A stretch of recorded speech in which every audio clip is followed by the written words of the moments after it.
Hi every one. Media ടീമിനോടൊപ്പം ചേരുന്നത് Kiltan team assistant മാനേജറാണ്. നേരത്തെ നമ്മൾ മാനേജറെയും കോച്ചുമാരെയും ഒക്കെ പരിചയപ്പെട്ടു. ഇപ്പോൾ നമ്മുടെ കൂടെ ചേരുന്ന ഫാത്തിമ ടീച്ചറാണ്. നമുക്ക് എങ്ങനെയാണ് കിൽത്താൻ ടീം ഗ്രൗണ്ടൊന്നും ഇല്ലാതെ, അതായത് അത്ലറ്റിക്സിന് പ്രാക്ടീസ് ചെയ്യാൻ ഗ്രൗണ്ടില്ല, ഫുട്ബോളിന് പ്രാക്ടീസ് ചെയ്യാൻ ഗ്രൗണ്ടില്ലായിരുന്നു, വോളിബോളിന് ഗ്രൗണ്ടില്ലായിരുന്നു, ടോട്ടലി ഗ്രൗണ്ടൊന്നും ഇല്ലാതെ എങ്ങനെയാണ് ഈ കുട്ടികളെ ഈ ഒരു രീതിയിൽ ഏകദേശമുള്ള ഇവൻറ്റ്സൊക്കെ സെമി ഫൈനൽ വരെ നമ്മൾ കയറിയിട്ടുണ്ട്. അണ്ടർ 17 ആണെങ്കിൽ നമ്മൾ ലൂസേഴ്സ് ഫൈനൽ വരെ ചാമ്പ്യൻ ആയിട്ടുണ്ട്.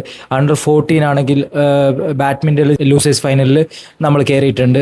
അതിൽ നമ്മൾ വിൻ ചെയ്തിട്ടുണ്ട്. അപ്പോൾ എങ്ങനെയാണ് ഇവരെടുത്ത ഒരു എഫേർട്ട്, ഇതിൻ്റെ പുറകിൽ ഇവർ എങ്ങനെയാണ് ചെയ്തതെന്നുള്ളത് നമുക്കൊന്ന് ചോദിക്കാം. എങ്ങനെയായിരുന്നു ടീച്ചർ നമ്മുടെ ഒരു പ്രവർത്തനം? ഇതുവരെ നടന്ന LSCയിൽ ഐ തിങ്ക് ഈ പ്രാവശ്യമാണ് നമുക്കൊരു നല്ല ബെസ്റ്റ് സ്കോർ, ബെസ്റ്റ് എന്നില്ലെങ്കിലും ഇതുവരെ എഫേർട്ട് എടുത്തതിനൊക്കെ ഒരു റിസൾട്ട് നമുക്കിപ്പോൾ കിട്ടിയിട്ടുണ്ടെന്ന് തന്നെ പറയാം.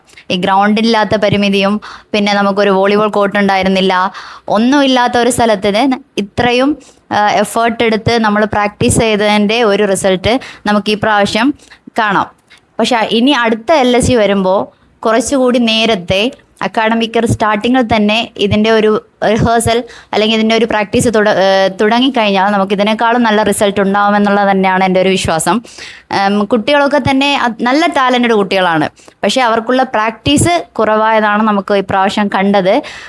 അത്യാവശ്യം ഇതിന് മുമ്പുള്ള ഇയറിനേക്കാളൊക്കെ പ്രാക്ടീസ് നമുക്കിപ്പോൾ ഉണ്ടായിരുന്നു. ഇതിനേക്കാളും കുറച്ചുകൂടി കൂടുതൽ ടൈം നമുക്ക് കൊടുത്തു കഴിഞ്ഞാൽ ഇതിനേക്കാളും നല്ല റിസൾട്ട് ഉണ്ടാവും എന്നുള്ളതാണ് ഞാൻ വിശ്വസിക്കുന്നത്. അങ്ങനെ തന്നെ ആയിരിക്കും. പിന്നെ കൂടെ നിന്ന ടീച്ചേഴ്സൊക്കെ നല്ല സപ്പോർട്ടിങ് ആയിരുന്നു. എല്ലാവരും, ടീം മാനേജർ ആയാലും എൻ്റെ കൂടെയുള്ള സഹപ്രവർത്തകരായാലും ടീച്ചേഴ്സ്, മിസാജ് ആയാലും പിന്നെ മുബഷിറ, ഫാരിദ, റഹ്മത്ത് ടീച്ചർ, പിന്നെ വാജിദ, പിന്നെ സൂരിഫ ഉണ്ടായിരുന്നു, അതുപോലെ തന്നെ മുയിന, ഇവരൊക്കെ എപ്പോഴും കൂടെ എല്ലാ കാര്യത്തിനും, കുട്ടികളുടെ എല്ലാ കാര്യത്തിനും കൂടെ ഉള്ളതും ഭയങ്കര ഒരു സഹായമായിരുന്നു. അപ്പോൾ ഇനിയും അടുത്ത വർഷം ഇതിനേക്കാളും നല്ല ഒരു പ്രകടനം നമ്മുടെ കുട്ടികൾ കാഴ്ചവെക്കുമെന്ന് തന്നെ ഞാൻ വിശ്വസിക്കും. അപ്പോൾ നമ്മൾ ഈ LSCയിൽ കൊടുക്കുന്ന ഒരു മെസ്സേജ് തന്നെ ബ്രേക്ക് ദ ലിമിറ്റ്സ് എന്നാണ്. പരിമിതികളെ അതിജീവിക്കുക എന്നുള്ളതാണ്. അപ്പോൾ ഒന്നുമില്ലാത്ത സ്ഥലത്ത് നിന്ന് നമ്മൾ LSC നേടിയെടുക്കുന്നു.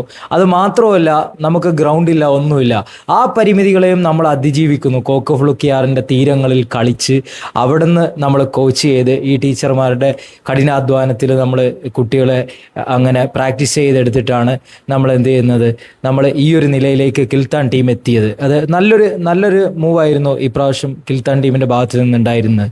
പിന്നെ എനിക്ക് ഏറ്റവും കൂടുതൽ കടപ്പാടുള്ളത്, എനിക്കെന്നല്ല എൻ്റെ ടീമിന്, നമ്മുടെ നാട്ടിലെ കുട്ടികൾക്ക് ഏറ്റവും കൂടുതൽ കടപ്പാടുണ്ടാവുക നമ്മുടെ കോച്ചുമാർ തന്നെയായിരിക്കും. അത്ലറ്റിക്സിൻ്റെ കാര്യത്തിൽ എനിക്ക് തോന്നുന്നു ഇതാദ്യമായിട്ടായിരിക്കും, അല്ലെങ്കിൽ കുറേ കാലങ്ങൾക്ക് ശേഷമായിരിക്കും നമ്മളൊരു 30 പോയിന്റ് നേടിയിട്ടുണ്ടെങ്കിൽ അത് നമ്മുടെ കോച്ചുമാരുടെ കഴിവ് തന്നെയാണ്. അവരുടെ എഫേർട്ടും അവരുടെ കഴിവും കൊണ്ട് തന്നെയാണ് നമ്മുടെ കുട്ടികൾ അത്ര പ്രാക്ടീസ് ചെയ്ത് അങ്ങനെ ഒരു പോയിന്റ് എടുക്കുന്നത്.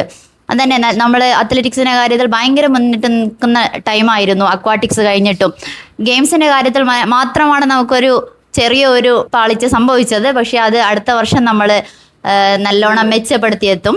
പിന്നെ അതുപോലെ തന്നെയാണ് അത്ലറ്റിക്സിൻ്റെ കാര്യമായാലും ഗെയിംസിൻ്റെ കാര്യമായാലും റിലേ ആയാലും നമ്മൾ എല്ലാം ഫൈനലിലോട്ട് കയറി എന്നുള്ളതാണ്.